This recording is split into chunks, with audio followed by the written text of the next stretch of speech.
During this short session, I'm going to try and teach you a way of defending which you could potentially use, particularly now with the FRC rules coming in. What we're going to talk about is the sort of two big primary hitters. One is the zonal defending and one is the man-to-man defending. So man-to-man defending, start off with, it's wherever your man goes, you go with him. You're touch tight, you're always there beside him, you're facing one-on-one battles.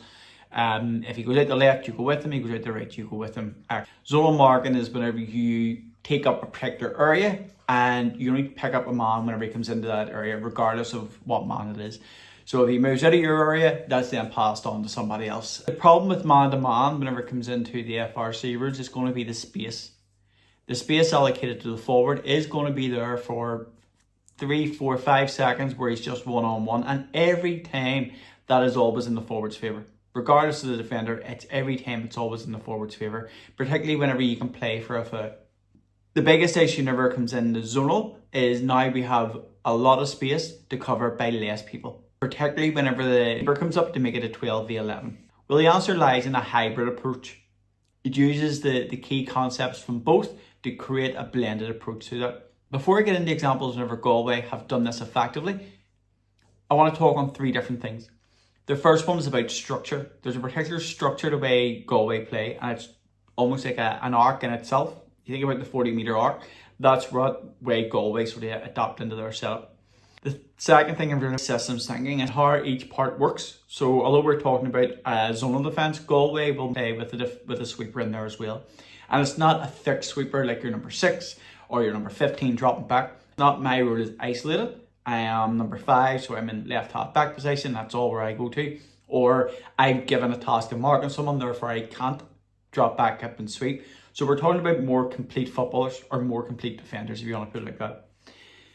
The last thing is about communication. Communication is almost 3 ways. It's the sender gives information, the receiver listens to that information, processes the information, and then completes a circle by giving that communication back.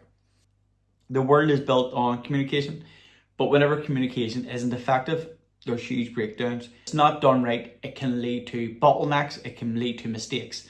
And whenever it is done right, particularly in this situation, you need to spend time working on your communication. The easier you can get your communication, the better. I know the clips I show you, I want you to look at them over and over again with those 3 things in your head. Structure, systems thinking, and communication. The biggest thing about communication when it comes to Galway is that if someone makes a call, it's not questioned. So if I see that a man's coming down the right hand side, I'm going to go out and pick him up. I will straight look to my left and tell the number 5 to come in.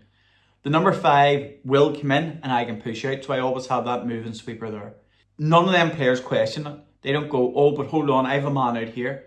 They trust that person, the ball's out there, they say, right, that's where he needs me, I'm able to go into that. And that reduces barriers to communication. It's acceptance of it. So it's not doubting your player, it's a lot of trust in your player to say, he's made that call, he must have done so for a good reason, and he moves in. So these are just some examples, but I would encourage you to go back to any of the Galway games from last year and have a wee look at and see if you can spot these out. So think about our 3 big markers around about systems thinking, structure and communication. The first things that's happening is the players are dropping back and they're getting into structure. You can see number 7 here. Keep an eye on him. He's going to make a run straight back in and become a sweeper. The players are tucking in. This player here, he's a conductor. He's the one telling where the danger is, where the cover is needed. And the players aren't questioning it. They're just dropping back into that for him. And the last one I want to pick up is this player here. So by right, he should be picking up this man, watching for the run coming deep. But he's not. He knows that the sweeper is away back in the sit and he has to therefore be part of that structure. It requires him to think of his role in that and he drops in to mark that space has been vacated. They're a point down. Ryan McHugh. Little movement forward here involving Kieran Moore. Striding forward past several players. So at this point, we're going to just pause it and we'll walk through it in slow motion. Feel free to go back and look at it again after we discuss it here. So we're going to see as it goes through again. We know at this point, Kieran Moore breaks the line and gets through. And he's almost all of a sudden chased by a pack of Galway men. There's a couple of things I want to pick up on this. The first one is around about the cornerback who leaves his man. He comes out of a man marking system and drops into the zonal system. which is a perfect example of being able to use zonal and man marking at the same time. The next point here is number 7. He is our original sweeper who started off in left half back and has dropped back down there. He's the one that cuts out the space, forcing the pass to go overhead. And the reason why he's actually turned into the sweeper from left half back is because the ball is coming down the right hand side. And then this next one we're going to look at here, it's around about how Donegal were forced to shoot from unfavourable angles. Again, as you're watching it, just think around about communication, structure and systems thinking. Ron McHugh just controlling things. They need to make this attack count. They're a point behind. McGonigal still got a couple of minutes, need to hold the possession. Dara O'Brien, little run forward here. He's going to try one from a very difficult angle. It was very ambitious. So first we're going to talk around about is the structure, and you can start to see that arc I was saying about earlier on. How Galway adopt an arc system, and plus they have a sweeper in here on top of that. As the game rolls on, you can see there's communication going on between Galway players pointing, passing them on. Sweeper drops back. The sweeper has changed into a different person, not once but twice in that situation. They're trying to force Donegal out wide. Eventually Donegal do try and get an overlap on, but the support runs are not coming. Probably should have been pushed off and recycled, but you can see the amount of Galway men who have held their discipline, held their structure. They're able to get 4 men back for that one Donegal player. And so in this next clip, it lasts 2 minutes. I'm not going to go through it and break it down and tell you what everybody is doing at every single time. But what I want you to do is just have a look out for it, see what's actually going on. I'm going to play it in real time. I want to see if you can identify the structure, looking out for the arc that comes about.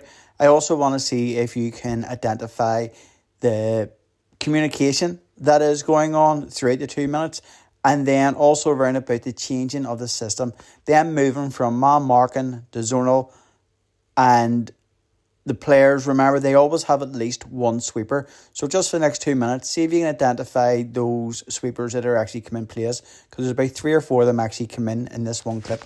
Points up, and we're in the 70th minute. Massive move by Galway again. John Maher, he has been colossal out there, but Liam Silk finished it. Cian O'Neill roaring at the Galway players as the ball flew over the bar to get back. It's their last stand now. They have to defend with their lives. We'll see in a moment just how many minutes are going to be added on. Shane O'Donnell. Surely there will be 4 at least. There usually are. 4 minutes, I'm told, is the number to be added on. Crowell McGonigal. Galway defending very, very strongly, valiantly moving, tried to put pressure on Donegal, but making sure that they don't leave spaces in behind. Mindful of runs being made. Niall O'Donnell, Donegal, trying to get something from this attack. Back to Langan it comes. 4 great. So as I go right back to the start of the clip again, you can see the Galway are holding shape. You can see that arc, more so from where the Donegal players are forced to go around. They come back to Sean Patton. They try and get an overload down this near hand side, but again, Galway have at least one sweeper in there because they're not engaging out far. They're sticking to their systems of play. Points. Goalkeeper Sean Patton has now joined the attack. They've got to score with this attack, you would think. Look at the fact that it's over 9 minutes, nearly 10 since they last scored. Back in it comes Mogan. He's had a great campaign, but is it to end in failure at the semi-final stage? Dara O'Brien back as far as Michael Langan again. Crisply across over here to Kieran Thompson. Is this the moment for Thompson to produce something special again? O'Donnell inside. Hugh McFadden. O'Donnell again. A minute gone. 3 to go. O'Brien. Galway holding on. 2 points up. Looking to reach the All-Ireland final against Armagh. Once again it is Niall O'Donnell.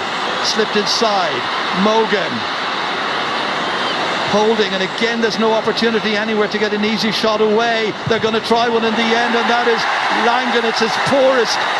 It was a despairing kind of opportunity to get a free kick. It's everybody forward at this stage. Niall O'Donnell. A goal urgently required by the team in green and gold. The men from Tyrconnell. Tadhir Mogan slipping it up there, and that's poor. That's the worst he's hit. They've got to get the ball into the square. They've got to put some pressure on, and Galway have got to resist them, as they've been doing for most of this match, and doing brilliantly. Niall O'Donnell then, high ball in, hope for the best. It's in the hands of Paul Conroy, the man you